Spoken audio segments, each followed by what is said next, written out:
Good morning, students. Today we are here again with the poem on the grasshopper and the cricket, which is composed by John Keats. Yesterday we did the word meanings, make sentences of the poem, and today it's time to do the question answers of this poem. Firstly, I would like to tell you the summary of the poem. Now, summary on the grasshopper and the cricket by John Keats is a fine piece of sonnet. Sonnet means a 14 lines poem. This is all about how the grasshopper and the cricket carry on with the endless song of earth. It is a symbolic poem in which the grasshopper is a symbol of hot summer and the cricket is of very cold winter. Every poet has been attracted towards the beauty of nature. John Keats is also one of them. Now, let us discuss the central idea of the poem. No need to write this summary and central idea in the notebook. You just have to read it out. Central idea.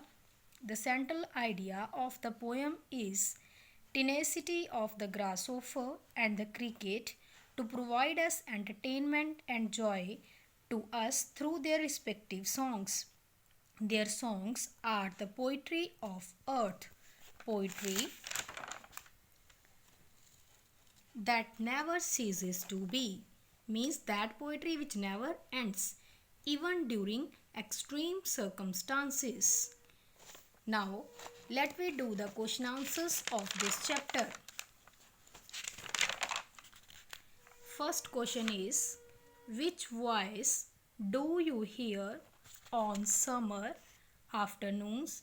Where does he go when he is tired? And the answer is, we hear the grasshopper's voice on summer afternoons.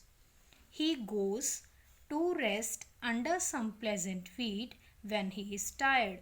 Second question, which insect takes over from the grasshopper in winter? Answer, cricket takes over from the grasshopper in winter. It means when which insect takes over from the grasshopper in winter means in winter which insect is there to sing.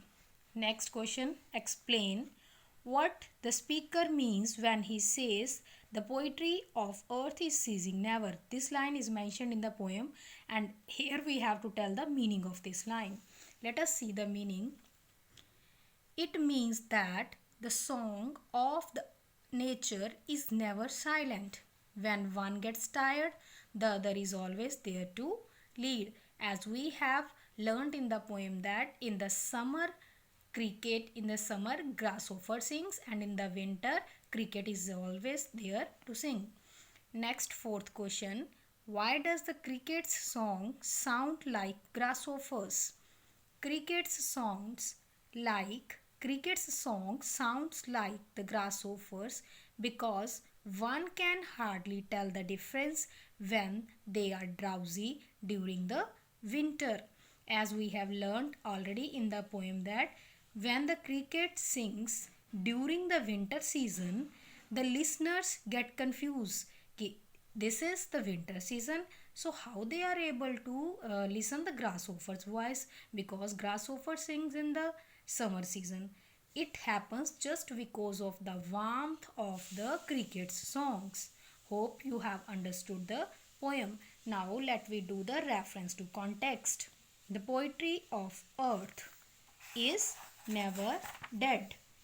When all the birds are faint with hot sun and hide in cooling trees, a voice will run from heads to heads about the new moon met. First question, name the poem and the poet. Answer is, the name of the poem is On the Grasshopper and the Cricket. It is composed by John Keats. Now, two more questions are there.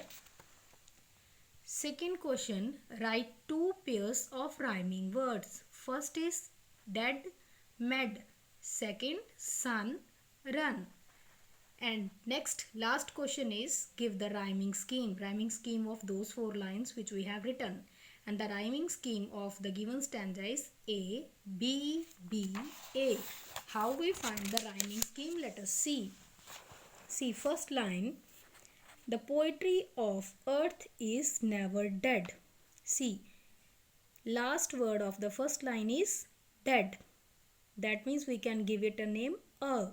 Second, when all the birds are faint with hot sun, dead and sun, they don't have the same rhyming. So first A, second B. And hide in cooling trees, a voice will run.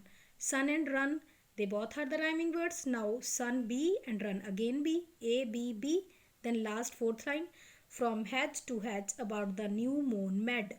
Med is matching with dead. Dead med, A, A. So center line B, B. Means the rhyming scheme is A, B, B, A. Thank you.